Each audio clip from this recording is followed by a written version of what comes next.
Hi there, Phil Simborg for the USBGF. Today we're going to talk about redoubles.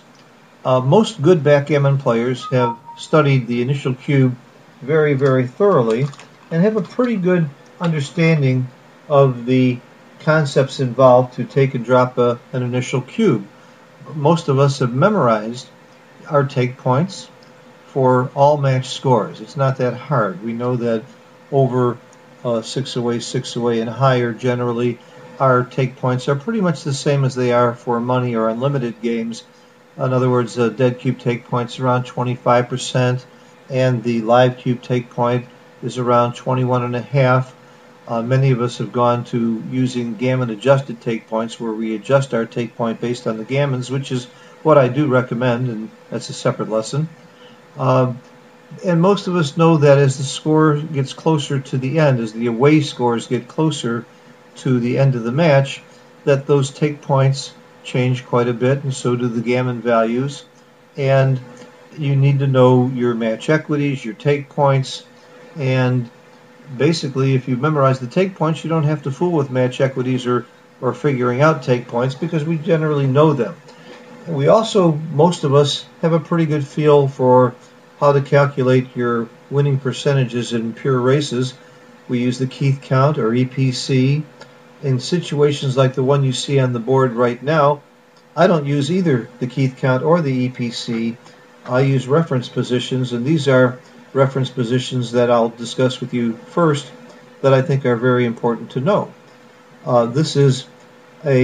Both players have 10 checkers left, and there's not likely to be any misses. So generally speaking, we're looking at what looks like a pure 5-roll position. And I don't know if Albert Einstein could figure out exactly what the odds are. He probably could, but I'm not as smart as Albert Einstein. So it would take me quite a long time to figure out the odds of winning this game if blue were to double me and I'm red. But I happen to know that a pure 5-roll position I've just memorized is around 28% winning chances.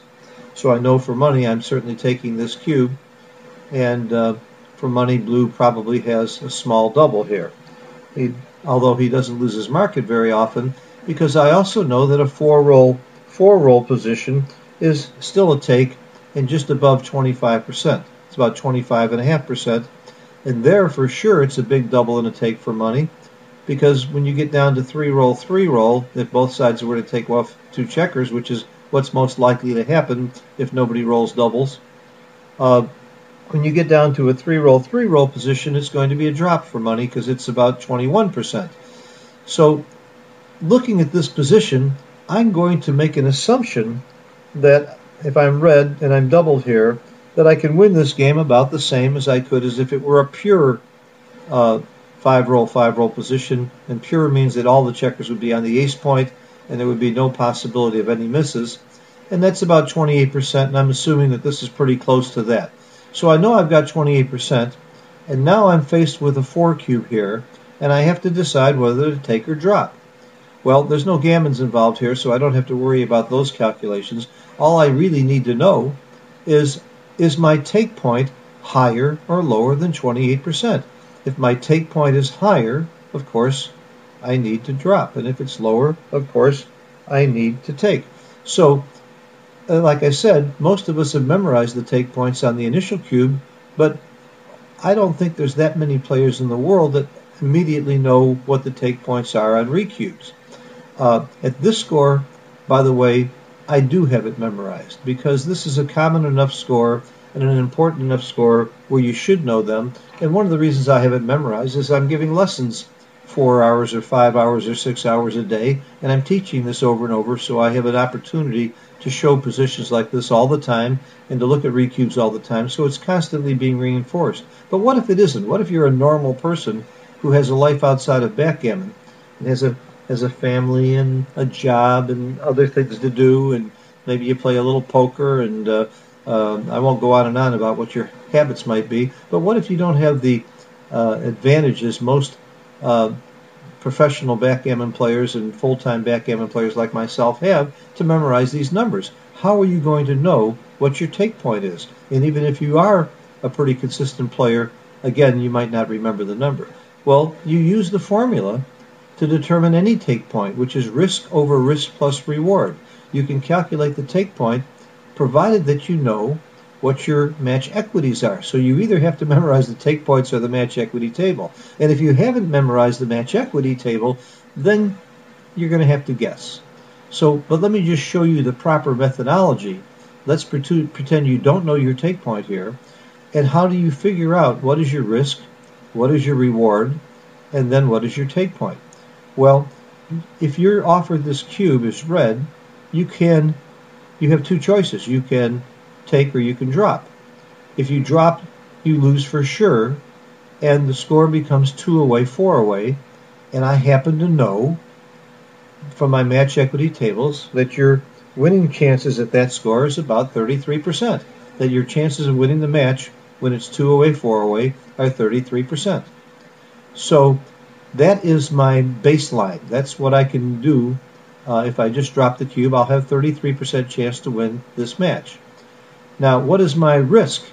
If I take the cube and it goes to 4, and we're playing a match to 4, and I lose the entire match. So my equity at that point would be 0. So what I'm risking when I take this cube is I'm risking 33%. That's how much less equity I would have if I take and lose than if I just dropped. So my risk is 33%. What's my reward?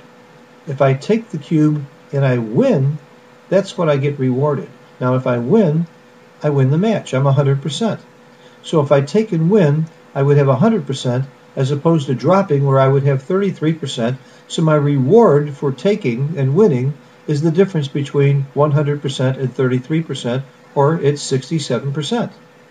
So now how do I figure my take point? It's risk over risk plus reward. 33 divided by 33 plus 67. And 33 plus 67 is 100, so 33 divided by 100 is 33. My take point is 33%. What a coincidence that my take point is the same as my match equity if I drop. Well, that coincidence is a great coincidence to know and will save you time in the future. Anytime that a cube gets you to double match point, or even if it doesn't get you to double match point, but you would immediately recube because your opponent's at match point, which happens sometimes if you were losing. For example, if I was losing 2 away, 4 away here, my opponent, or losing 4 away, 8 away, and my opponent doubled me to 4. I'm sorry, there's other scores. Let's not even get into that. I'm making it too confusing. But if you're going to recube immediately to make it double match point, your take point is always the same as your equity if you drop. So you don't have to go through risk over risk plus reward because the bottom number is always going to be 0, or always going to be 100. So if you're dividing by 100, that take point's going to be the same. So now I know my take point's 33%. So what do you think? Should red take or drop this cube? Well, I hope you said drop because your take point's 33% and we estimated 28% here. Let's hit the button. And it's a big pass. It would be a 31% error to take this cube. You win about 28%, pretty close, and your take point is 33%. Pretty simple. Not brain surgery, and I guarantee you lots of people miss this cube, miss these kinds of calculations. Now let's make it even more fun. Let's change the score. Let's pretend that I only have 2 points. I'm 5 away, and my opponent is 4 away. I still have the same 28% winning chances, but now maybe I have a take. What's my take point here?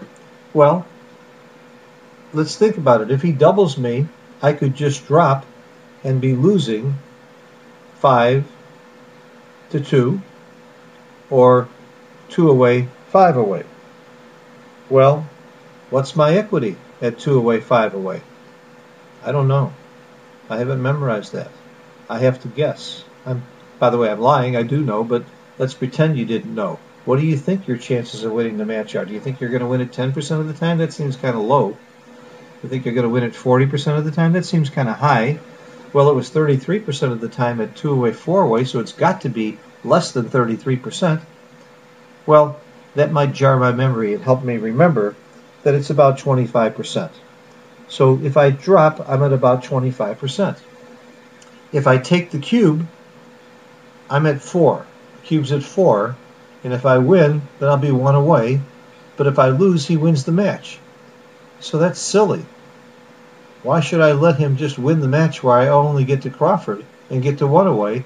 If I take this cube, I'm going to redouble immediately, no matter what he rolls. Even if he rolls doubles, I'm going to redouble because I have nothing to lose. So this is that situation that I was attempting to describe a minute ago, where when I'm taking the cube, I'm going to automatically redouble. It's an automatic redouble, and we're going to be playing for the match. So I can drop this cube and have a 25% chance to win the match, or I can take this cube and redouble, and I have 27% or 28% to win the match. So this is a big take. Let's take a look. It's a take. It would be a 14% error to drop. Now, don't take my word for these take points and match equities. Thank goodness if you have Extreme Gammon or Snowy or GNU, there's a way to look up all these things. But here you can go to Analyze, Cube Information, and you can see that Red's take point is 25.64. That's your take point, and this dead cube I would ignore. That really only happens if it's one roll on the last roll of the game where I can't recube. But because Extreme Gammon knows I'm going to recube right away because it has great respect for my mind, it assumes that I'm going to do everything right. What a wonderful friend Extreme Gammon has become, because it's telling me that it has faith in me to do everything right every single time, and that's why it tells me to take. I would be kind of silly to take this cube and not redouble, and Extreme Gammon assumes I'm going to redouble, so that's why my take point is the same as my match equity. Oh, is it really the same as my match equity? Let's check that. We can check that too. Analyze, go to the match equity table, and thank you, Neil Kazaros, for giving us the latest tables, rolled out quite a bit, and I can see what my equity would be if the score is 5 away, 2 away, and that's what the score would be if I would have dropped this cube. So I can look at 2 away, 5 away, and boy, there it is, 5 away, 2 away, 25.64. So it works. The formula works, and that's what you have to do over the board. So there's 2 elements to every cube decision. What is my take point, and what are my odds of winning and losing? Of course, there's involved in those odds of winning and losing in more complex situations where there's gammons involved, then you also have to consider gammons and backgammons in your consideration. But if you really want to be a fine player, you need to know how to calculate these things or have your Recube take points memorized. And again, I think it's quite possible to memorize your Recube take points for a few of the key scores. 4 away, 4 away, 5 away, 5 away, 7 away, 5 away. The lower scores, really good players, to save time and brain power over the board, should memorize these. And for those of us who forget them or don't have them memorized, now you have a tool, risk over risk plus reward, to be able to estimate it. And again, even if you don't know your match equity at every given score, you can make some guesses and at least make an educated guess, which is better than nothing. You're going to get closer to the right decision. And the more you study, the more educated your guesses are going to be. I hope this was interesting for you, and thank you for watching. Bye-bye.